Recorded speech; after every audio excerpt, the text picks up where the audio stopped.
Boa tarde a todos, alô você, aqui quem está falando é o professor Rinaldo e na aula de hoje a gente vai aprender a escrita das palavras. Dentro da escrita das palavras tem algumas palavras que têm uma sílaba, elas são chamadas de monossílabo, você acertou. Exatamente, palavras que têm só uma sílaba são os monossílabos. Só que existem os átonos e os tônicos. Na aula de hoje a gente vai ver a diferença entre eles e vamos começar com esse poeminha pauta. Acentuação dos monossílabos. Leia o poema a seguir. Pauta. 6 andorinhas nos fios, inquietas assim passam o dia. A cada pulo, uma nova melodia. Do, ré, mi, fá, fá. Do, ré, ré. Do, sol, fá, mi, do, ré, mi, fá, fá. Não tem como ler sem cantar, porque a gente está acostumado com esse refrão. Do, ré, mi, fá. Do, ré, ré. Do, sol, fá, mi, do, ré, mi, fá. Certeza que você já ouviu essa letra dessa cançãozinha, em uma canção, desse poema aqui, que é um poema de José de Nicola, tá aqui, ó. Entre ecos e outros trecos, ilustrações originais, quem desenhou foi o René de Francisco, essas ilustrações originais do texto original, né? Não essas que estão aqui. Quando você vira esse balãozinho aqui, detectou o balãozinho, você vai mandar um áudio para o professor. Letra A, B e C. O que diz a A? O que é uma pauta? Qual é a ligação desse nome com o poema? Por que o poema se chama pauta? Vamos responder? O que é uma pauta? Pauta é linha. Qual é a ligação do poema, do nome com o poema? Porque é como se cada andorinha tivesse uma pauta, numa linha de caderno, né? Veja aqui, ó. As pautas do caderno, vou mostrar para você aqui. Veja só, as pautas é como se existissem andorinhas aqui, ó, nos fios. Os passarinhos, as andorinhas. É como se existissem andorinhas nos fios. E quando elas pousam nos fios, elas pousam em conjunto, várias andorinhas. Então, em cada linha dessa, são as pautas. Assim como nas notas musicais, que também são escritas dentro de pautas. Também são escritas dentro de pautas. Assim, ó. Assim como as andorinhas estavam nos fios, vários grupos de andorinhas, e tem mais andorinhas para cá. São 3 fios, 4 fios, né, elétricos. Elas ficam lá. A comparação do nome do poema com o poema pauta é isso. Pauta são linhas. É como se você estivesse vendo as andorinhas nas linhas, nos fios elétricos, né? Vários passarinhos nos fios elétricos. O que isso tem a ver com a música, com as notas musicais? É que as notas musicais ficam também em pautas.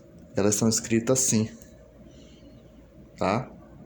Partitura musical se escreve em pautas. É uma comparação entre as andorinhas e as notas musicais. Como se as andorinhas pulassem, a cada pulo que elas dão no fio elétrico fosse uma nota cantada. Que notas são essas? Do, ré, mi, fá. Você vai explicar no áudio quase isso que eu falei, mas você vai explicar, claro, com outras palavras, hein? Não me copie, faça diferente, tá? Entenda o sentido, mas não faça igual.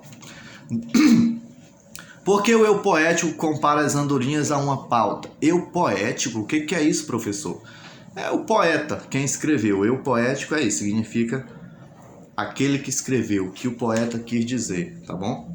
Então, se você achou isso aí, você é nota 1000. O que o eu poético compara as andorinhas com a pauta? O professor falou agorinha. Você vai mandar no áudio algo nesse sentido. Por quê? Porque as andorinhas nos fios, se comparam com as pautas das notas musicais. Ou porque as andorinhas nos fios elétricos parecem com as notas de uma partitura. Ou porque as andorinhas no fio parecem muito com a anotação das notas musicais. Importante é você fazer uma resposta diferenciada da minha nesse sentido, tá? Mas entenda que é essa a comparação do eu poético. O que é o eu poético? É o que o poeta quis dizer. Letra C. Por que você acha que os últimos 5 versos foram compostos por nome de notas musicais? Isso que é você que tem que dizer por que você acha. Olha, eu acho que eles são compostos, os últimos 5 versos. O que é verso, professor? Me lembra aí. Nós tivemos a aula do cavalo alado, que nós falamos o que é verso, e o verso é linha. No poema, o verso é linha, tá bom? Cada linha é um verso. Tá falando nos últimos 5 versos? Então é como se você contasse nas últimas 5 linhas. Você pega as últimas 5 linhas desse poema, que você vai achar os 5 versos. Começa do Dó, Ré, Mi, Fá, Fá, Fá e termina também com Dó, Ré, Mi, Fá, Fá, Fá. Essa começa com uma nova melodia, desculpe, e termina com Dó, Ré, Mi, Fá, Fá, Fá. Que aí já dá 5 linhas, que as linhas no poema não são chamadas de linhas, são chamadas de verso. Cada tracinho desse aí são um verso.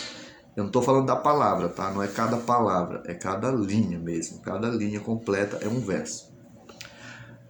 Pergunta é, por que você acha que os últimos 5 versos foram compostos pelos nomes de notas musicais?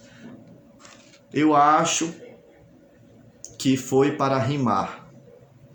Ou eu acho que foi para imitar o pulo das andorinhas com as notas, comparar o pulo das andorinhas com as notas musicais.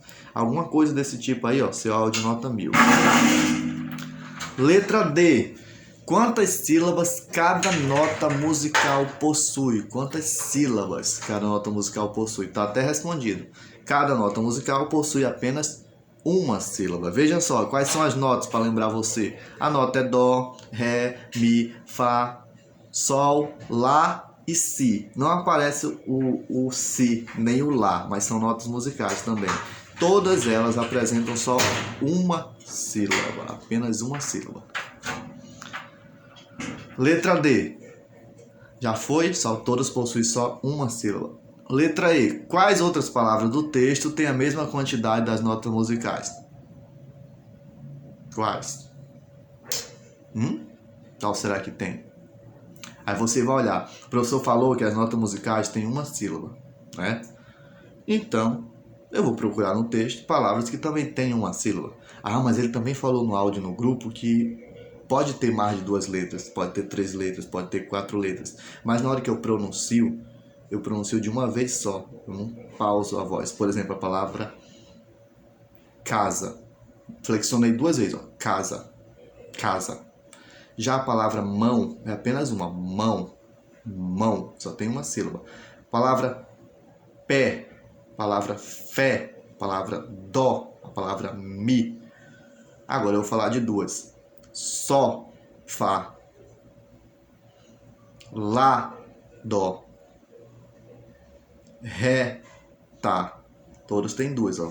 Mexo 2 vezes a boca para pronunciar o som. Então, qual que é a sílaba? O conceito de sílaba, professor? O conceito de sílaba é aquilo que você consegue pronunciar de uma só vez. É a menor parte da palavra. Quer dizer, a menor parte é a letra, mas a menor parte com som. Com o som da palavra, tá? Bom, quais outras palavras do texto têm a mesma quantidade? Aí você vai olhar no texto, é monossílabo também? A palavra nos, que aparece lá, a palavra fios, que é bem do lado de nós, né? Só a letra A, ela também é monossílaba? Sim. Meu querido, não existe sílaba sem vogal. Como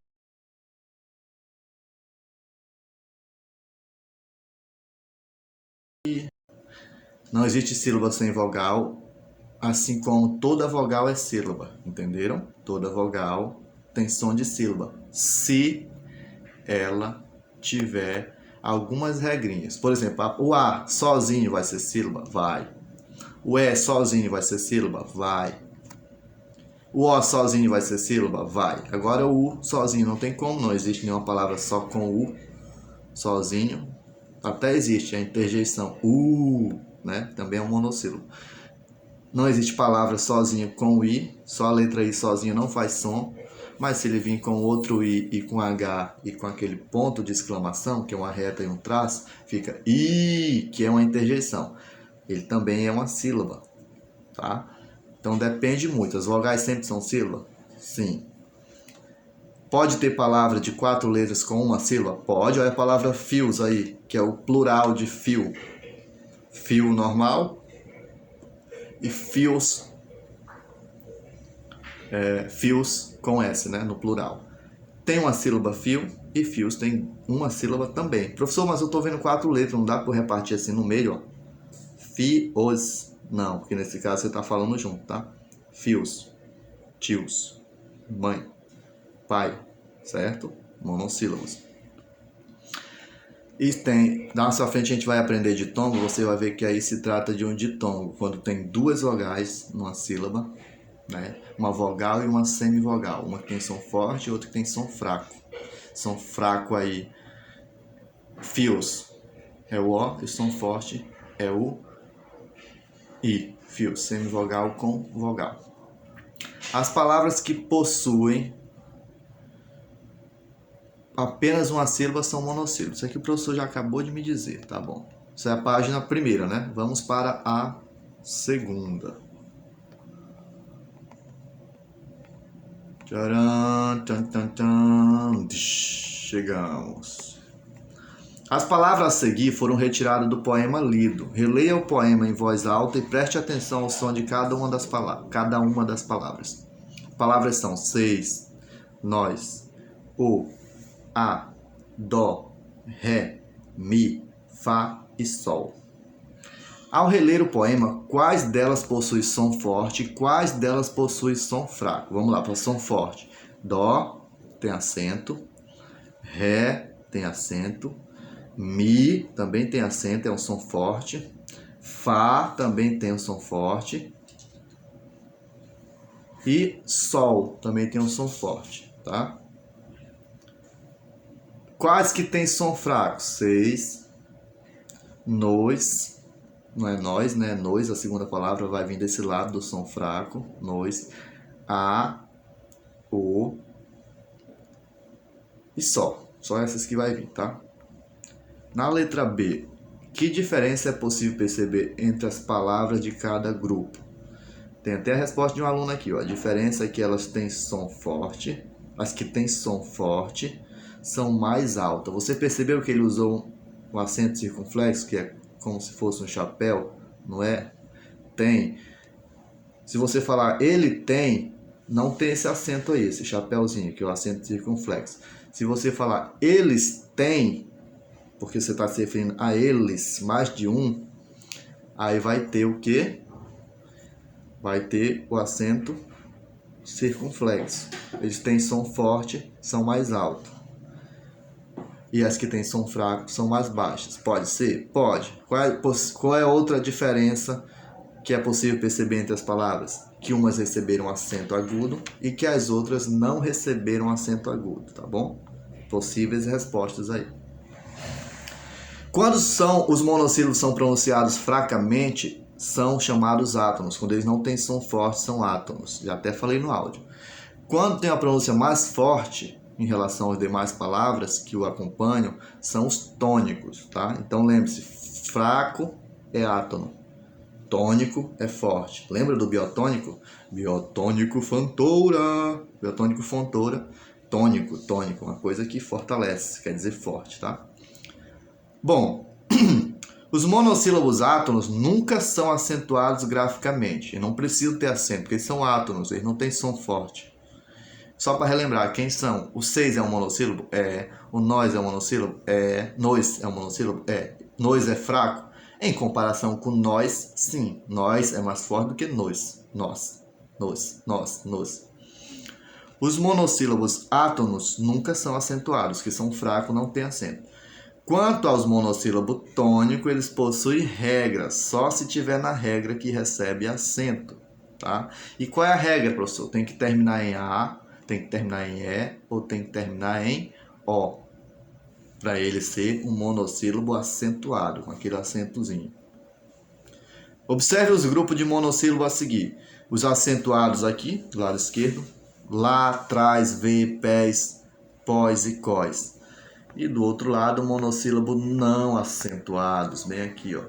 ri, bis, cru, nus, sim, dons, mar, luz e sol. Como termina os monossílabos acentuados? Com as vogais A, E e O. Pode ver, eu termina em A, a palavra lá, termina em E, termina em O, termina em O, termina em E. O plural recebe acento? Recebe. Se tiver S, recebe. Então, qual é a regra, professor? Tem que terminar em A, E, O, seguido ou não de S. Ou seja, que tenha S ou que não tenha S. A regra vai funcionar do mesmo jeito se terminar em A, E, O. A palavra pés não é só pé, ela tem um S. Continua com acento? Continua. O pé tem acento, pés também tem acento. O pó tem acento, pós também tem acento. Certo? Tem que ficar, ó, cuca, chefe, tem que ficar atento nisso. Vamos para cá. Terceira página. Vira a página. Abaixo estão apresentados monossílabos tônicos. Alguns, porém, não estão com a grafia correta, quer dizer que estão com a grafia incorreta, pois eles não foram acentuados. É você que vai fazer ficar certo, vai fazer ficar correto acentuando eles adequadamente, tá?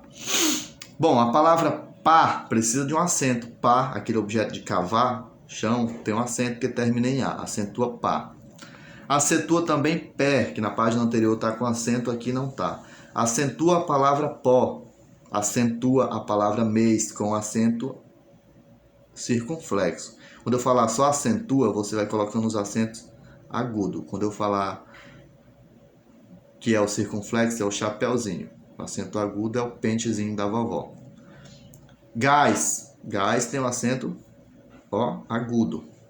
Só essas mesmo que precisa acentuar, tá? E a palavra chá também tem um acento agudo também. Essa palavra bem aqui, ó, chá, tem um acento agudo no ar, tá bom? A acentuação das palavras oxítonas. Agora não são palavras monossílabas, são palavras oxítonas, tá? Oxítono é quando a última sílaba é a mais forte. Só que para acentuação a gente conta como última, penúltima ou antepenúltima, certo? A última, quem vem do lado é antepenúltima, é penúltima, perdão, e quem vem por terceiro é antepenúltima. Leia a tirinha a seguir, vamos ler?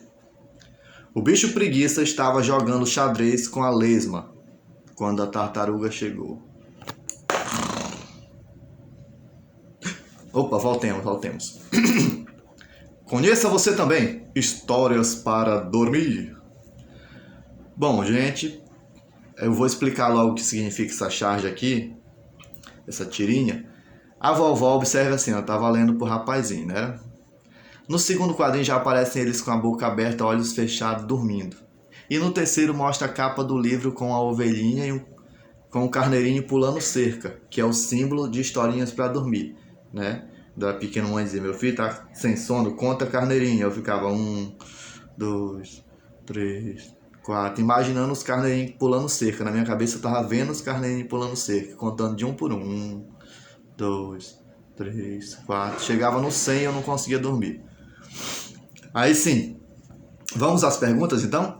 Quais são as características dos animais da história que foi lida pela vovó? Coloquei aqui uma possível resposta, não precisa você fazer igual, mas se tiver o mesmo sentido, o professor aceita? Claro, meu jovem, claro, minha senhorita, claro que vai dar certo. São todos animais lentos, como os que ela leu, lesma, tartaruga. Essas são as características dos animais. São animais devagar, são animais lentos. Qualquer resposta nesse sentido aí, ó, tá valendo, tá aceitando. Letra B. No segundo quadrinho, os personagens estão dormindo. De que forma é possível perceber isso? Já até falei. E também pelo balãozinho com a palavra ronque, que significa roncar. Estão também boquiabertos e deitados. O que é boquiaberto, professor? Lembra o que palavra boquiaberto? Lembra boca aberta. Boquiaberta é assim, ó. Dormindo de boca aberta, né? Então, quando se eu ouvir essa palavra boquiabertos ou ler, significa isso. Uma pessoa que está com a boca aberta, tá? E deitados. Então, tudo isso somado. Eles deitados, de boca aberta, de olho fechado. E o balãozinho lá com ronque, que é o som de roncar, faz com que a gente perceba isso. Então a gente percebeu por causa destes elementos aí. Se você responder qualquer coisa nesse sentido, que tenha balãozinho, que tenha roncar, que tenha a posição que eles estão deitados, o jeito que eles estão deitados, dormindo de olho fechado, eu vou aceitar a sua resposta. Explique por que elas dormiram. Porque estão sentindo o efeito do enredo das historinhas. Não entendi foi nada, professor. Coloquei assim para você não copiar, hein? Por que elas dormiram? Porque o jogo de xadrez é lento, a lesma é lenta e a tartaruga é lenta. Então, esses dois animais devagar estavam jogando um jogo também devagar. Por isso que fez todo mundo dormir. Porque estão sentindo o efeito da historinha que a vovó leu. Então, não só a criança dormiu, como a própria vovó dormiu. De tão chata e demorada que é essa historinha infantil. Você já imaginou uma lesma jogando com uma tartaruga? Xadrez. Que é um jogo pensado, que é um jogo que demora. Ninguém aguenta ver isso, as pessoas dormem. É por isso que tá o sentido do humor da charge, da tirinha, tá exatamente aí. Mostrar coisas lentas, atividade tediosa, lenta, aí todos dormem. Então, se você tiver alguma dúvida ainda com relação à nossa aula aqui, que na próxima a gente vai explicar o que são oxítonas de português, já pode até ir fazendo se você quiser ir se adiantando. Qualquer coisa eu lhe mando áudio. Mas eu só tenho a agradecer a sua presença até aqui. Muito obrigado por estar comigo, por ser essa pessoa maravilhosa, por ser esse aluno dedicado, por ser essa mãe que cede o celular, muito obrigado. Ou pai que cede o celular também para o filho, muito obrigado pela participação de vocês. Vocês são nota 1000. E tchau!